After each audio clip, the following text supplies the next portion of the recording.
भी साध्य हो जाता है। ऐसा ही मंदिर है मंदसौर में। कहते हैं कि मंदिर के चमत्कारी कुंड में स्नान करने से सारे चर्म रोग दूर हो जाते हैं। जो भी भगवान शिव के दरबार में जाता है उस पर बरसती है शिव कृपा।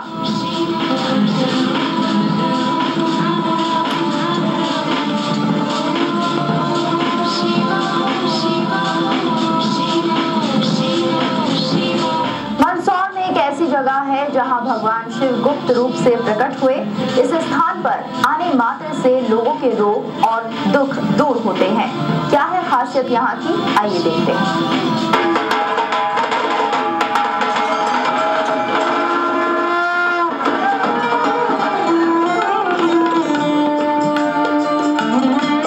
सुनसान जंगल, ऊंची पहाड़ियां, इन सब के बीच भक्तों का सैलाब।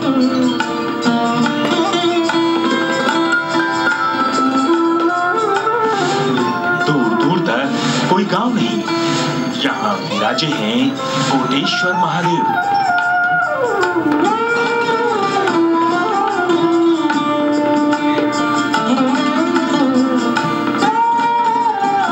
जी हाँ, मंदसौर में पहाड़ियों के बीच है कोटेश्वर महादेव का प्राचीन मंदिर। इस मंदिर से जुड़ी है लोगों की गहरी आस्था। ये मंदिर कितना प्राचीन है कहा नहीं जा सकता है, लेकिन इससे जुड़ी कथाएं रोमांच के साथ साथ एक आस्था पैदा करती हैं। कहते हैं कि जिस गुफा में कोटेश्वर महाराज विराजे हैं उससे कुछ दूर पर एक गांव था, कोड़िया गांव। उसी गांव में एक कुष्ठ रोगी था जिसे ग्रामीणों ने जंगल में लाकर छोड़ दिया, जिससे कोई जानवर उसे खा ले और फिर वो अपने कष्ट से मुक्ति पा जाए।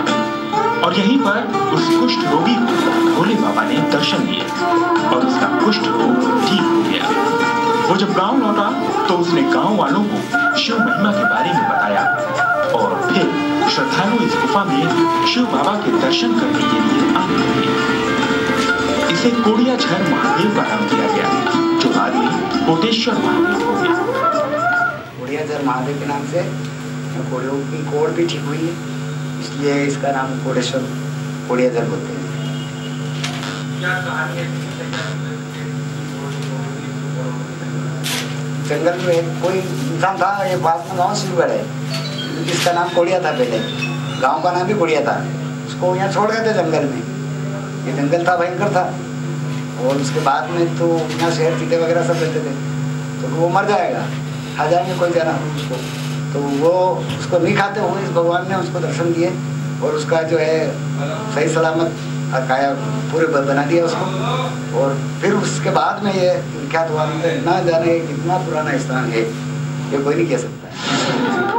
मंदिर में है चमत्कारी कुंड, ठीक हो जाते हैं कुष्ठ रोगी, फसलों पर भी छिड़कते हैं कुंड का चमत्कारी पानी, फसलें होती हैं अच्छी। इस मंदिर के पास ही एक कुंड है जिसका पानी चमत्कारिक माना जाता है। इस कुंड में स्नान करने से कुष्ठ रोग के साथ ही सारे रोग दूर हो जाते हैं। इतना ही नहीं, इस कुंड का पानी फसलों पर छिड़कने से फसलों में कोई बीमारी नहीं लगती और फसल भी अच्छी होती है।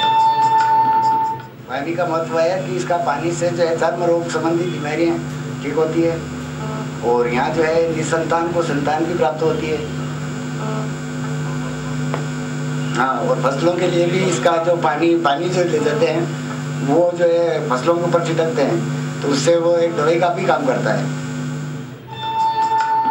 इस मंदिर के बारे में एक और कहानी है। कहते हैं कि साल 1900 से 1947 तक इस इलाके में राजा राम सिंह का शासन था। एक बार कोड़िया नदी के किनारे, जो अब शिव नदी के नाम से जानी जाती है, वहां पर वो दुश्मनों से घिर रहे थे और उन्होंने शिव जी से प्रार्थना की कि अगर उनका घोड़ा एक छलांग में कोड़िया नदी पार कर ले तो वो यहाँ मंदिर बनवाएंगे। शिव कृपा से ऐसा ही हुआ और फिर यहाँ पर एक मंदिर के साथ उन्होंने एक कोठी भी बनवाई, जहाँ वो वन विहार करने के लिए अपनी रानी के साथ आया करते थे। ये कहानी साहब के लिए एक गुफा में बैठे हुए थे नदी के किनारे, जो महादेव मंदिर बनवा, वो गुफा में बैठे हुए थे और महाराज के सपने गए थे और उन्होंने महाराज ने फिर राजा साहब से कहा कि मेरे को एक इस दिशा में नदी चलती है और नदी किनारे एक गुफा में महादेव जी है। तो फिर महादेव जी ने जो है सपना दिया, तो उन्होंने दरबार ने यहाँ मनुष्य भेजे, तो उन्होंने छेड़े जाकर देखे कि वाकई महादेव जी का स्थान है यहाँ। तो फिर दरबार राम सिंह जी ने यहाँ जो है एक लोहे का टोप गड़ा कर उस महादेव के ऊपर रखी थी और बोलती है कटा ने टुकवा करके फिर ये मंदिर बनवाया और मंदिर बनवाने के बाद में पत्थर कोठी बनी। मंदिर के चौकीदार ही नहीं बल्कि यहाँ आने वाले श्रद्धालु भी राजा राम सिंह की कहानी से वाकिफ हैं और ये कहानी ही उनकी श्रद्धा और आस्था इस मंदिर को लेकर बढ़ाती है। के बारे में ये है सर, हमने सुना था यहाँ के कोई एक राजा थे सीतापुर रियासत के, वो राजा मतलब उस घाटी के उस पार सेना से गिर गए थे, दुश्मन सेना से। तो उन्होंने ये प्रतिज्ञा करी थी कि ये बीच में नदी फूल बह के जा रही थी मतलब, तो उन्होंने ये सोचा कि अपन कम से कम यदि ये नदी पार करवा दे भगवान मेरे को घोड़े की छलांग से, तो मैं यहाँ पे अपना एक मंदिर बना दूंगा। तो फिर ऐसा ही हुआ, वो मतलब दुश्मन की सेना और राजा अकेले घिर गए थे, उन्होंने वहां से घोड़े से छलांग लगा के नदी को पार कर दिया और वो बच गए। उसके बाद फिर उन्होंने यहाँ पे एक ये पैलेस भी बनाया और मंदिर भी। ऐसा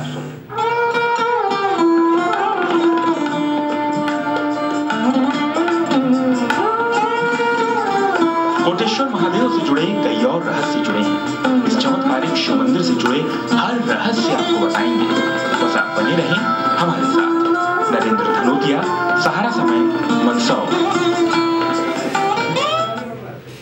कोटेश्वर महादेव के मंदिर के बारे में एक और विशेषता है। यहाँ पर एक संत थे, संत रामनाथ जी महाराज। वो भी शिव भक्त थे और जो लोग कोटेश्वर महादेव के मंदिर के दर्शन के लिए आते हैं वो संत रामनाथ जी की समाधि पर सिर झुकाना नहीं भूलते।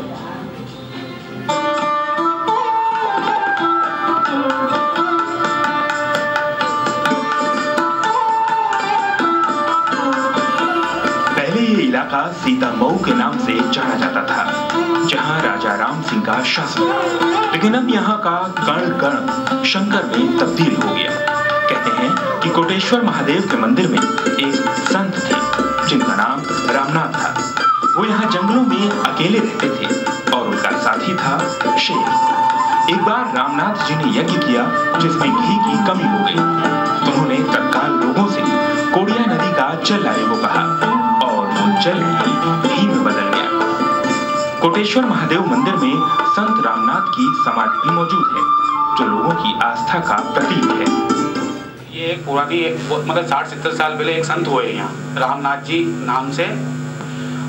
वो क्या एक इतनी चमत्कारी एक साक्षात मूर्ति थी वो। तो मतलब उनके पास में यहाँ पे एक शेर वगैरह रहता था और जंगल में यहाँ कोई भी नहीं रहता था उनके पास। वो तपनी तपस्या वगैरह करते थे। एक बार उन्होंने यज्ञ वगैरह किया यहाँ पे, उस यज्ञ में घी वगैरह खत्म हो गया। तो उन महात्मा जी ने कहा कि भाई ये मदाग्नि है, इसमें से दो पौवी घी की ले आओ और सवेर ला के डाल देना। और उस मदाग्नि के पानी से ही उन्होंने मालपुए वगैरह बनाए और वो यज्ञ संपन्न हुआ। हाँ, पानी घी हो गया और उसी में फिर वापस घी ला के उस मदाग्नि में डलवाया हमने। हाँ, और ये रात में अकेले रहते थे बिल्कुल, यहाँ बिल्कुल भयानक जंगल था और शेर वगैरह इनके पास 24 घंटे रहता था।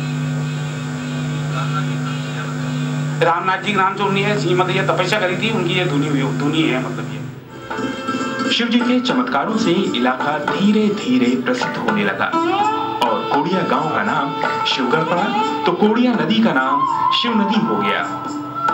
आस्थाएं शिव में हुई तो पूरा इलाका ही शिव के नाम से जाना जाने लगा। अपना इसको कोड़िया नाम से ही जानते थे, इसका नाम ही कोड़िया था। और बाद में ये भगवान शिव की विशेष कृपा रही यहाँ पे क्या, और उनका चमत्कार से ही उस कोड़िया गांव का नाम शिवगढ़ पड़ा। राजा राम सिंह ने कोटेश्वर महादेव के मंदिर में मेले की शुरुआत करवाई थी, जो बरसों से परंपरा का रूप ले चुकी है। सावन भादों में तो मेला लगता ही है, इसके साथ ही आधे चैत्र मास में भी मेला लगता है, जिसमें दूर दूर से श्रद्धालु आते हैं।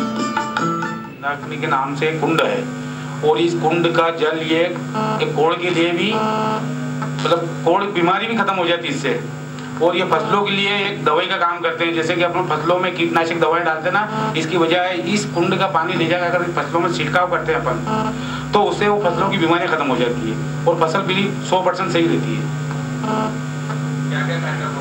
यहाँ जैसे सावन महीने में अपना वो पूरा सावन भादों में मेला टाइप लगा रहता है यहाँ पे, मतलब दर्शनार्थी आते हैं यहाँ बहुत हजारों की तादाद में। और हर सोमवार को यहाँ अच्छा कार्यक्रम रहता है, भजन कीर्तन भी होते हैं और दिन भर चलता रहता है, मतलब सावन पूरा पार्टियाँ वगैरह भी होती है, पिकनिक वगैरह मतलब सभी होता है यहाँ। अच्छा, और चैत्र मास में ये अभी मेला लगता है कोड़ेश्वर महादेव का, आधा चैत का।